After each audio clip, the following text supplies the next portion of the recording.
Ahora vamos a hablar de lo que es la hemostasia, ¿no? Y algunas nociones en la hemorragia quirúrgica y también la transfusión.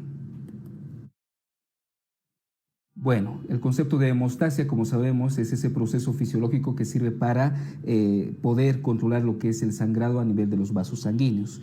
Este proceso de hemostasia, en resumen, tiene 4 pasos.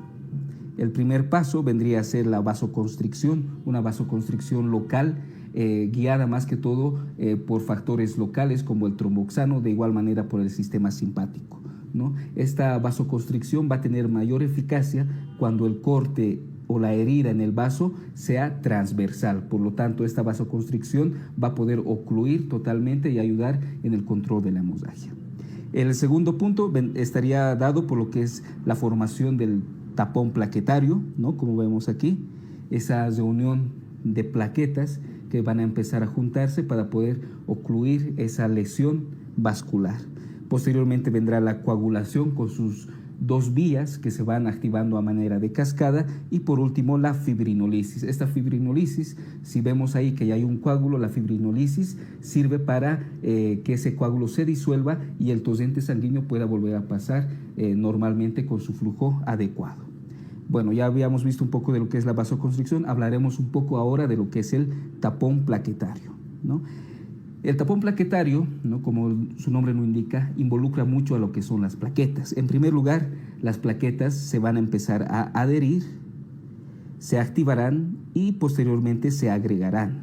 La adhesión plaquetaria, si vemos la diapositiva, ¿no?, en la parte inferior, ¿no?, vemos que hay un factor, el factor de von Willebrand, que vendría a ser este, que sirve como un puente entre lo que es la plaqueta y el colágeno subendotelial, ¿no? Aquí hay un colágeno, ¿no? Vean cómo este vaso sanguíneo se ha lesionado y el colágeno que está por debajo del endotelio queda expuesto, ¿no? Entonces el factor de von Willebrand es ese puente entre este colágeno y la plaqueta, y esta plaqueta, para unirse a este colágeno por medio del factor von Willebrand, tiene la glucoproteína 1B, ¿no? Entonces es así como la plaqueta se empieza a adherir a ese colágeno, ¿no? Y esta adhesión por el momento todavía sigue siendo un fenómeno reversible, ¿no? La activación, esta plaqueta ya adherida se empezará a activar, ¿no? Empezará a cambiar de forma, se empezará a hinchar un poco más, a volverse más globular e empezar a emitir unos pseudópodos para unirse con las otras plaquetas. Además, cuando una plaqueta está activada, empieza a liberar unos gránulos plaquetarios ricos en ADP, ricos en calcio, que de igual manera participan en el proceso mismo de la hemostasia y también la coagulación. Y hablemos un poco ahora de la agregación plaquetaria, ¿no? Mediante sus pseudópodos, y ya como hay varias plaquetas en el mismo lugar, se empiezan a agregar en sí, es decir, a unirse íntimamente estas plaquetas activadas mediante una proteína importante, la glucoproteína 2B3A. Esta, por ejemplo, vemos en la imagen, esta es la glucoproteína 2B3A en una plaqueta, y aquí tenemos la misma proteína, glucoproteína 2B3A, en la otra plaqueta, ¿no? Entonces, estas proteínas detectan lo que es la fibrina en sí, y se crean puentes ya, pero entre las mismas plaquetas. Ese es el fenómeno de agregación, que ya vendría a ser un fenómeno irreversible. Bueno, ahora hablaremos un poco de lo que es la coagulación. La coagulación es una cascada, ¿no? En sí, ya tenemos el trombo plaquetario ahí formado. El proceso de coagulación sirve para que como último resultado se forme una red de fibrina que amarre, si vale el término, a ese trombo plaquetario que se ha formado, ¿no? Y se tenga un coágulo todavía más estable, un coágulo propiamente dicho. Entonces, esta coagulación, para que todo eso suceda, tiene las siguientes vías: una vía extrínseca, una vía intrínseca, que ambas confluyen en una vía común, ¿no? Empezaremos a mencionar rápidamente en qué consiste lo que es la vía extrínseca, ¿no? Ante cualquier traumatismo tisular, ¿no?, vascular, se empieza a liberar el factor tisular, ¿no? Es el factor número 3. Este factor número 3 activará el factor número 7, ¿no?, que luego este factor 7 activado activará al factor 10, ¿no? Ahora empecemos por la parte intrínseca, ¿no? Como están viendo, comienza todo esto con la activación del factor 12, el factor 11, el factor 9, el factor 8, y este último eslabón, este factor 8 activado, de igual manera, estimulará la activación del factor 10. Entonces, ambas vías, intrínseca y extrínseca, confluyen en lo que es el factor 10.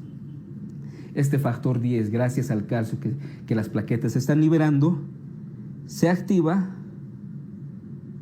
¿no? Y ya empieza ahí la activación de la vía común. Este factor 10, algo importante, ¿no? Aquí, más el factor 5, ¿no? El mismo factor 10 activado y el calcio, ¿no? Y los fosfolípidos respectivos, se va a activar y va a hacer que la protrombina o factor 2 se convierta en trombina o factor 2 activado. Y esta trombina va a facilitar la conversión de un fibrinógeno a fibrina, ¿no? Que es lo que nosotros queríamos. Ya tenemos una primera red de fibrina, ¿no? Pero aún esta red es inestable, no se puede romper o no puede englobar muy bien a todo el trombo plaquetario anteriormente formado. Para esto hay un factor, el factor 13, el factor estabilizador de la fibrina, que une de mayor manera a los monómeros de fibrina, las hace más estables, ¿no? Y forma los polímeros de fibrina, y ya es una red más firme, que esta sí engloba todas las plaquetas anteriormente adheridas, ¿no? Y se forma lo que es el coágulo. Entonces, de manera general, este vendría a ser el proceso de coagulación. Bueno, y de cualquier manera necesitamos algo, ¿no? Que como último paso, ese coágulo que se ha formado, ¿no? Después de haber controlado la hemorragia, ese coágulo desaparezca, ¿no? Vendría a ser el proceso de fibrinólisis, ¿no? Entonces, para realizar este proceso de fibrinólisis, especialmente se encuentra lo que es el plasminógeno, que se activa y se convierte en plasmina, y esta plasmina es la que va a empezar a alisar, va a empezar a destruir el coágulo que se ha formado, ¿no? Y como producto de esa destrucción de ese coágulo o coágulos que se pueden formar, se empiezan a liberar productos de degradación de la fibrina, especialmente el dímero D, ¿no? Entonces, valores elevados de dímero D nos indican que nuestro cuerpo estaría sufriendo mucha fibrinólisis, tratando de eliminar cualquier coágulo que se ha formado, por ejemplo, en casos de tromboembolismo pulmonar, por ejemplo, ¿no? De cualquier manera, ahí tenemos algunos otros factores que están relacionados con esta acción del plasminógeno, la plasmina, ¿no? Tenemos al factor tisular, ¿no? Que activa el plasminógeno, ¿no? Tenemos de igual manera a lo que es la antitrombina 3. Recordemos que la antitrombina 3 se une a la heparina, y esto hace, ¿no? Que su acción sea más eficiente. Entonces, la heparina se une a la antitrombina 3 para mejorar esa función, ¿no? Anticoagulante.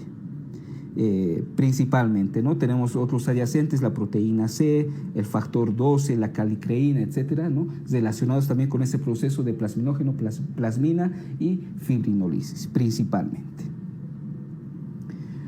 Bueno, vamos a empezar ahora con ese breve recuerdo fisiológico a hablar de lo que es la transfusión, ¿no? Generalmente antes de transfundir, ¿no? A los pacientes se les realizan unas reacciones cruzadas, o también llamadas pruebas cruzadas, y la tipificación del grupo sanguíneo, ¿no? Estas reacciones cruzadas hacen que los hematíes, es decir, los glóbulos rojos del donante, ¿no? Se unan al plasma, al suero del receptor, ¿no? Y verificar si existen o no ahí compatibilidades, ¿no? Que permitan la transfusión correspondiente.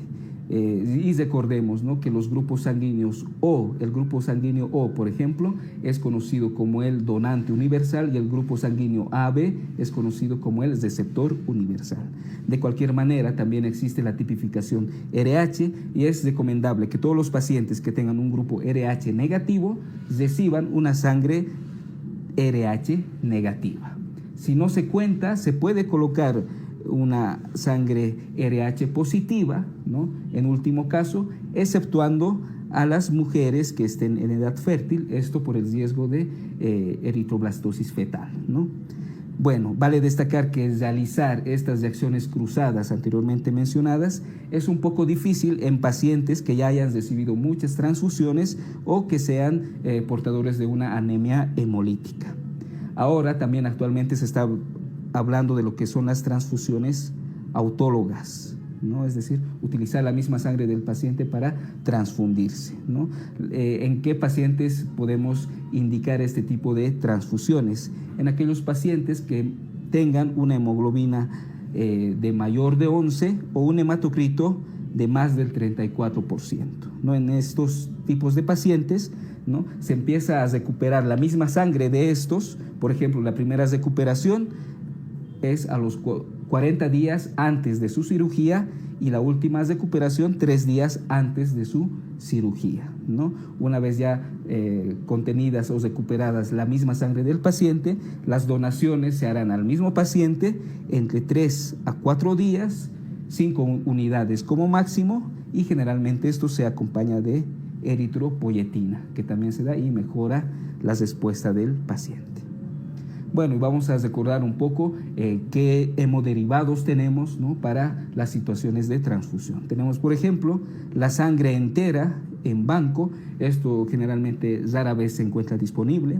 Luego tenemos la sangre fresca entera, ¿no? Su nombre indica, encierra todos los componentes de la sangre: plasma, glóbulos rojos, glóbulos blancos, plaquetas, y es una sangre fresca que generalmente se utiliza 24 horas después de haber sido donada, ¿no? Y generalmente esto se puede utilizar en pacientes politraumatizados, ¿no?, que estén con algún riesgo de coagulopatía, y mejora especialmente la actividad de la coagulación en estos pacientes. Y bueno, vamos a hablar ahora del concentrado de eritrocitos o concentrado de hematíes, que es el hemoderivado que más se utiliza, ¿no?, en situaciones quirúrgicas o de trauma, por ejemplo.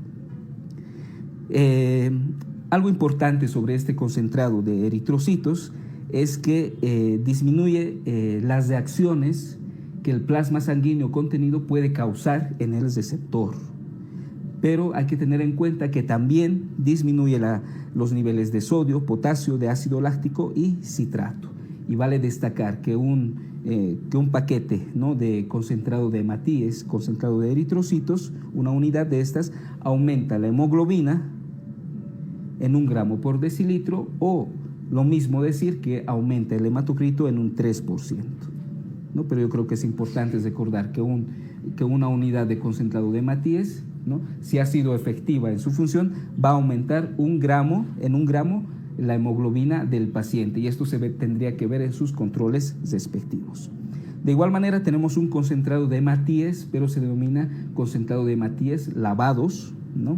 Y generalmente a ese concentrado de hematíes que ya tenemos, pues le quitamos la mayor parte de lo que son los leucocitos que contiene, y esto nos ayuda a que este concentrado de eritrocitos o hematíes lavados, ¿no?, prevenga lo que son las reacciones febriles, las reacciones no hemolíticas, la aloinmunización del sistema HLA, la resistencia a la transfusión de plaquetas, y prevenga las infecciones por citomegalovirus. Bueno, también tenemos los concentrados plaquetarios, ¿no?, el paquete de plaquetas que a veces se utiliza, ¿no? Generalmente se utiliza en casos de plaquetopenia que se deban a hemorragias masivas, o en casos de pacientes que van a necesitar hemoderivados que también tengan una plaquetopenia acompañante, ¿no?, en casos donde esa plaquetopenia sea debida a una producción insuficiente del mismo paciente, ¿no?, y trastornos plaquetarios cualitativos vendrían a ser las indicaciones de este concentrado de plaquetas. Este concentrado de plaquetas tiene una vida media más o menos de unas 120 horas después de la donación. Contiene unos 50 ml de volumen, ¿no? Y algo importante, que este concentrado de plaquetarios es susceptible a lo que son las infecciones del contenido, ¿no?, de este paquete. Luego tenemos a lo que es el plasma fresco congelado, ¿no?, que como su nombre indica, contiene más que todo los componentes del plasma. Y algo importante que nos interesa es saber que en el plasma están que en este plasma fresco congelado están la fuente de los factores vitamina K dependientes, y el plasma fresco congelado es la única fuente del factor 5 de Leiden, ¿no? Estarían exclusivamente en el plasma fresco congelado. De igual manera, este plasma fresco congelado sirve de manera inicial, ¿no?, en las de animación de control de daños, ¿no?, un término nuevo que también se está utilizando, que lo vamos a analizar posteriormente. Hay otro tipo, un derivado, ¿no?, es el plasma liofilizado, que tiene un mayor tiempo de vida media y pues de igual manera tiene los mismos riesgos de contaminación e infección dentro de este paquete. Bueno, y de manera general, ¿no?, vamos a hablar de algunas deficiencias, ¿no?, de factores de coagulación que a veces presentan los pacientes. Vamos a mencionar los más importantes simplemente. Vamos a hablar de lo que son las hemofilias y de la enfermedad de von Willebrand. Dentro de las hemofilias tenemos principalmente a la hemofilia A y a la hemofilia B.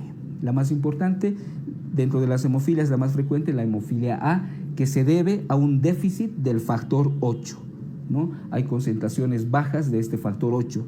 Y la hemofilia B se debe a un déficit del factor 9, y la hemofilia B también es llamada enfermedad de Christmas. Bueno, ¿cuál va a ser la clínica de las hemofilias, ¿no? Las hemofilias se van a caracterizar por dar hemosagias espontáneas que pueden llegar a ser graves. Algo también característico es la hemosagia dentro de las articulaciones, lo que se denomina hemartros. De igual manera pueden formar estos pacientes hematomas grandes, ya sean intramusculares, hematomas incluso retroperitoneales, y causar, por lo tanto, muchas hemosagias, ya sean digestivas, genitourinarias y retrofaringeas. Algo importante para el diagnóstico, que el tiempo de tromboplastina parcial activada se va a encontrar elevada, pero la función plaquetaria y por lo tanto el tiempo de hemosagia van a ser normales, al igual que el tiempo de protrombina. Generalmente las hemofilias, ¿no?, el paciente puede referir alguno de los síntomas que hemos mencionado, ¿no?, pero generalmente el diagnóstico de las hemofilias a veces se puede dar después del primer procedimiento quirúrgico menor al que se haya sometido el paciente. Por ejemplo, una extracción dentaria, una amigdalectomía, que en su postquirúrgico causa mucha hemosagia, ¿no?, y se hacen los estudios respectivos y recién después de esto se llega al diagnóstico de una hemofilia. Bueno, y la otra enfermedad vendría a ser lo que es la enfermedad de von Willebrand. Como su nombre lo indica, esto se da porque hay concentraciones menores de este factor, del factor de von Willebrand. Y recordemos, ¿no?, este factor de von Willebrand participa especialmente en lo que es la adhesión de las plaquetas, que anteriormente habíamos explicado, ¿no? De igual manera, tiene cierta funcionalidad en lo que es la agregación plaquetaria, pero en un flujo turbulento, ¿no? Y vale destacar que el factor de von Willebrand transporta al factor 8 de la coagulación, ¿no? Clínicamente, ¿no?, la enfermedad de von Willebrand es la patología más frecuente que se puede presentar, ¿no?, en los pacientes, y los síntomas que van a dar estos es más que todo una hemosagia tipo petequial, ¿no?, en la piel, y algo característico, las hemosagias de las mucosas. Y para su diagnóstico, algo importante, las plaquetas en la enfermedad de von Willebrand pueden estar disminuidas generalmente, es decir, hay plaquetopenia. Por lo tanto, el tiempo de hemosagia se va a encontrar aumentado. De igual manera como sirve de transporte para el factor 8, el tiempo de tromboplastina parcial activada de igual manera se encuentra aumentado, lo mismo que el tiempo de protrombina. Bueno, y como tratamientos, el tratamiento para la hemofilia A vendría a ser darle factor 8, el tratamiento para la hemofilia B, dar al paciente el factor 9, y el tratamiento para la enfermedad de von Willebrand abarca lo que es el factor 8 de pureza intermedia y especialmente el acetato de desmopresina, ¿no? Esos vendrían a ser los tratamientos para estas patologías. Bueno, continuando vamos a hablar de lo que es la sustitución, ¿no?, con sangre y hemoderivados en un paciente quirúrgico. Vamos a empezar con las indicaciones generales, ¿no? Generalmente esta sustitución con sangre o con hemoderivados generalmente es para mejorar el transporte de oxígeno, esto especialmente utilizando el concentrado de hematíes, ¿no? Esto va a aumentar lo que es la concentración de la hemoglobina y por lo tanto va a mejorar el transporte de oxígeno. De igual manera, ¿no? Esta sustitución se va a dar para lo que es el tratamiento de la anemia, ¿no? Se ha hecho estudios, se ha visto que se puede mantener una hemoglobina entre 7 o 9, o se aconseja con hemoglobinas menor a 7 lo que es una transfusión, pero lo que manda vendría a ser la clínica del paciente, ¿no? Si el paciente tiene clínica de astenia, dinamia, mucha palidez y tiene una hemoglobina de 10 o 11, pónganle, entonces la transfusión no estaría del todo indicada porque clínicamente aún estaría estable el paciente, ¿no? Pero si hay datos de una hemoglobina baja, ¿no? Y datos clínicos de igual manera, ¿no? Tomando más en cuenta lo que es la clínica que el laboratorio, la transfusión estaría indicada, ¿no? Pero de cualquier manera es importante recalcar que es importante mantener una hemoglobina de 7, especialmente en pacientes que tengan cardiopatía isquémica. Bueno, y generalmente siempre relacionamos los valores de la hemoglobina y del hematocrito, ¿no? Con la cantidad de la hemorragia, pero vale destacar también que en una hemorragia muy aguda, ¿no? Esto no sucede tanto así. ¿Por qué? Porque los valores de hemoglobina y hematocrito en una hemorragia muy aguda pueden permanecer normales a pesar que el paciente haya perdido mucha sangre. Bueno, y también de acuerdo a la intensidad y velocidad de la hemorragia, la cantidad perdida, ¿no? Hay unas clases que se establecen, clase 1, 2, 3 y 4, ¿no? Dependiendo del porcentaje y la cantidad de ml que haya perdido el paciente. Por ejemplo, en la clase 1 hay una pérdida del 15%, que vendría a ser unos 750 ml de sangre. En la clase 2, de 15 a 30% de pérdida, que vendría a ser entre 750 a 1500 ml de sangre. En la clase 3, una pérdida entre 30 a 40%, que vendría a ser una pérdida de 1500 a 2000 ml de sangre. Y la clase 4, por último, una pérdida de más del 40% y por lo tanto una pérdida de más de 2 ml de sangre. Ahora, para poder valorar la hemorragia dentro de la sala de operaciones, ¿no? ¿Qué es lo que el cirujano se debe fijar? Uno, la cantidad de sangre en la herida misma, la cantidad de sangre en los campos quirúrgicos, ¿no? La cantidad de sangre que hayan recibido lo que son las compresas y las gasas durante la cirugía, y de igual manera la cantidad de sangre aspirada en la operación. Si esta cantidad de sangre está alrededor o llega hasta un 20%, ya debemos pensar en aumentar soluciones cristaloides a este paciente.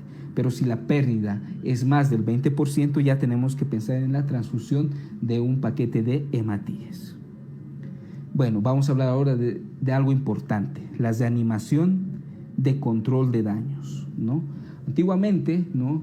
Se ponía como estándar a un paciente con mucha hemorragia, en el contexto de una hemorragia traumática, por ejemplo, algo que le haga perder mucha sangre al paciente, iniciar lo que es poniéndole muchos cristaloides, 1, 2 litros, por ejemplo, ¿no? de soluciones cristaloides, ¿no?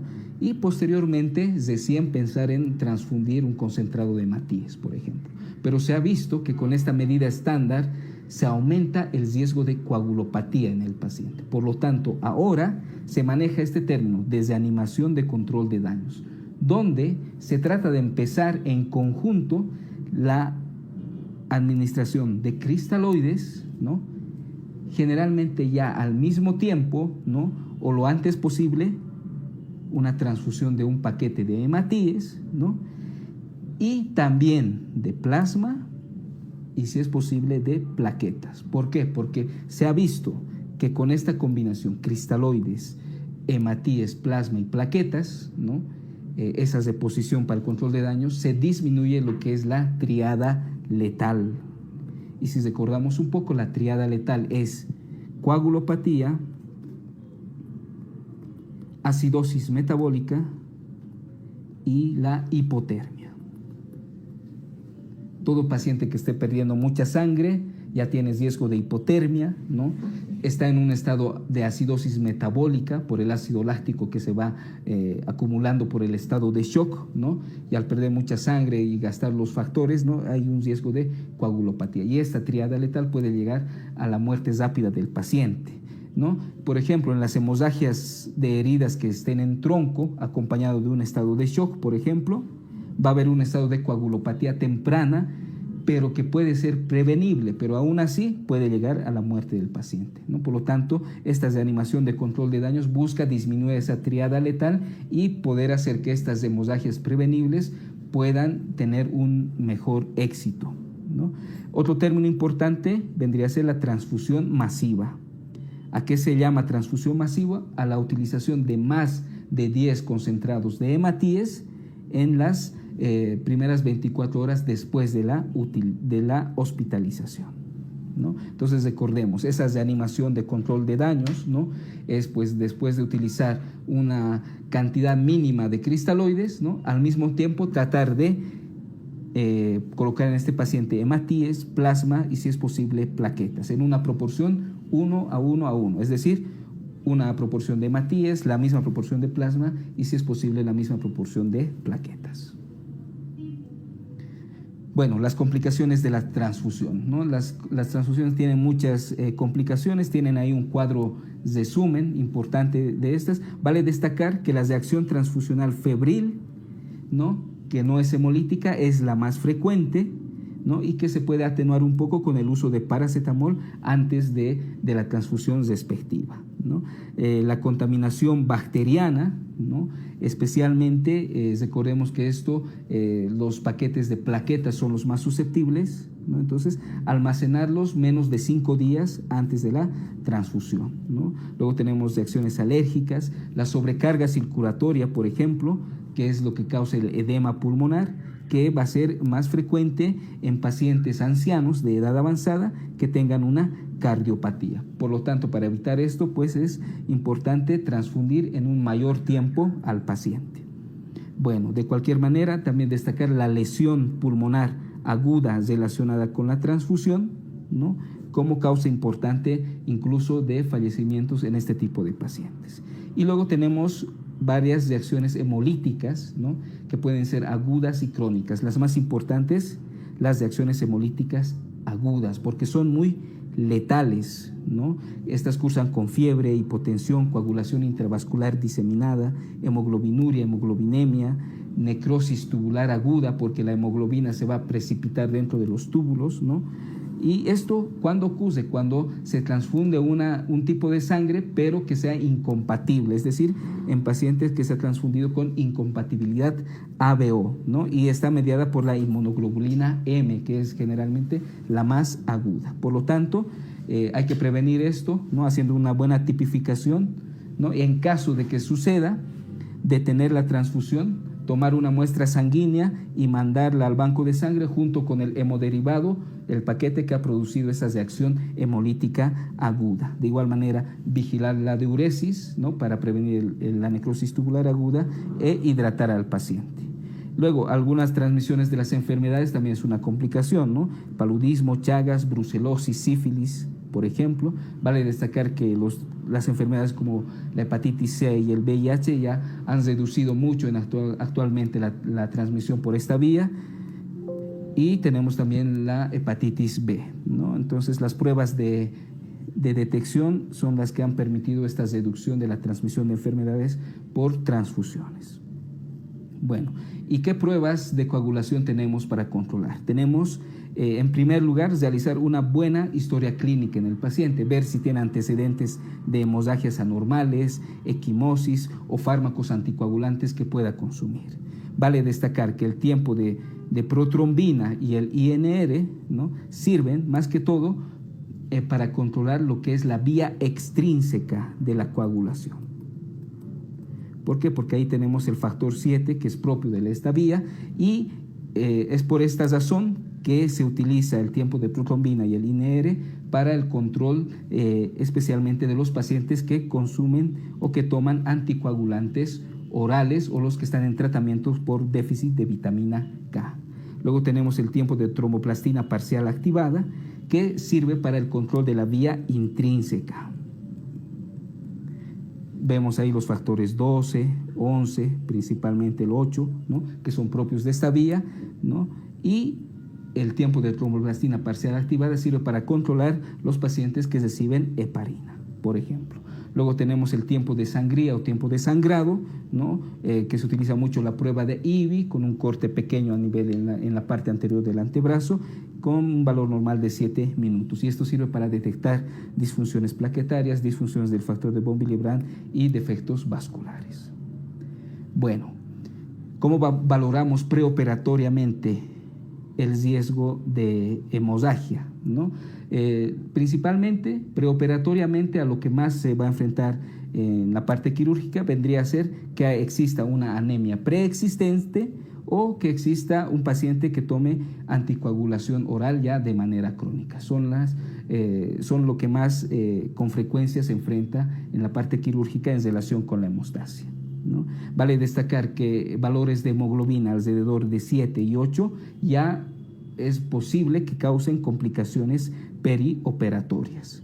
Y el poder valorar si el paciente va a requerir o no una transfusión durante el preoperatorio no solamente engloba lo que es la hemoglobina, sino ver si el paciente tiene enfermedades cardiopulmonares, cuál es el tipo de cirugía que se debe realizar y también el riesgo de hemorragia de esta cirugía y del mismo paciente, ¿no? El antecedente directo de una hemorragia, ¿no?, es el más importante como riesgo de hemorragia quirúrgica, ¿no? Muy importante en la anamnesis preguntar los antecedentes de equimosis o sangrados fáciles, por ejemplo, o antecedentes familiares de hemofilia, etcétera, ¿no?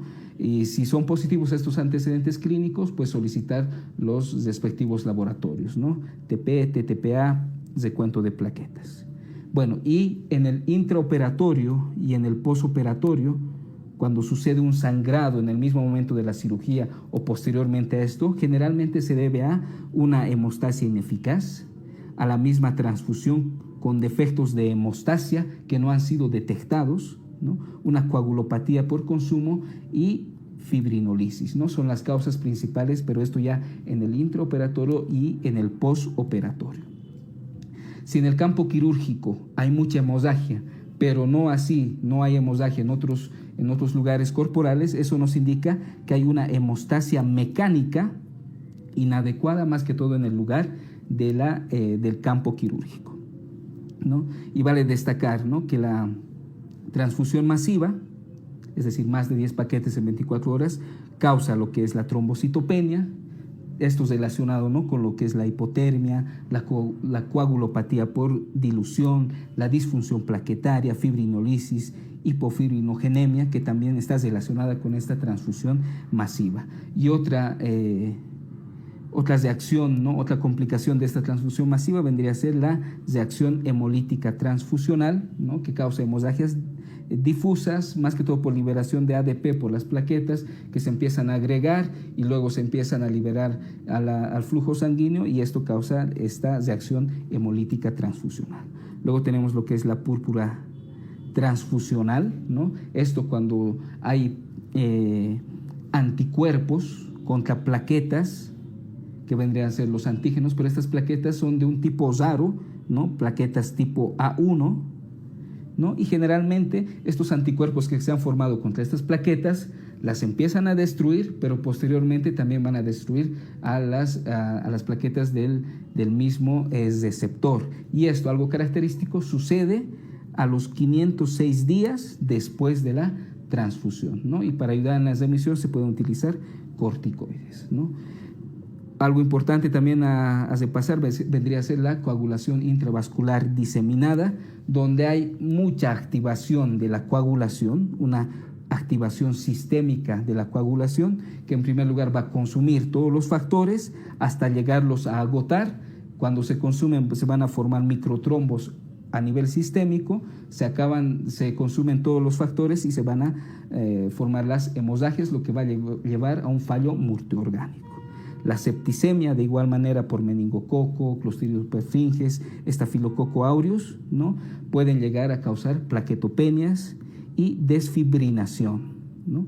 y generalmente las endotoxinas pueden hacer que el factor 5 sea muy lábil, ¿no? Y producir estas hemorragias, ya sea intra o postoperatorias. Bueno, eso habría sido lo más importante en respecto a este tema y espero les sirva para sus de paso.